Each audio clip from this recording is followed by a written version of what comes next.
Ticket to ஒரு time travel மாதிரி சொல்லலாம். அதாவது இதை வச்சு நீங்க வந்து டைம் டிராவல் பண்ணலாம், அந்த மாதிரி ஒரு விஷயம். Okay, yes, we can open. this is different. Show to the camera. Ah, look. this is what started everything. இதுதான், ஆமா. உண்மையை சொல்லணும்னா எடுக்கும் போதே எனக்கு மேம் என்ன இப்படி நானே சைட் அடிச்சேன் கொஞ்ச நேரம் உங்க volt பிக்சர்ஸ்லாம். I was a baby. I was literally a baby.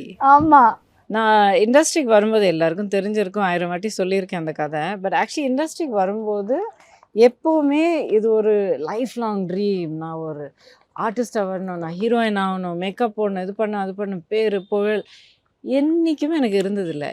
Film industry அப்படின்னா அப்படிங்கிற மாதிரி இருந்தேன். நான் சினிமாங்கிறது என்னுடைய ஸ்பெக்ட்ரம்குள்ளே வரலை.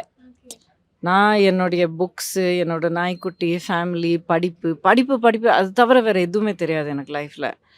ஸோ பெருசாக ஒரு பாட்டு கேட்குறது எதுவுமே இல்லை. I was just lost in my own world. So அப்படி இருந்த எனக்கு திடீர்னு ஒரு வாய்ப்பு கிடைச்சது. சரி பார்க்கலாம், இதில் என்ன இருக்குன்னு பார்க்கலாம். It was a challenge. தெரியாத ஒரு விஷயத்தை அனுபவிக்கிறதுக்கான first time in my life I'm seeing something.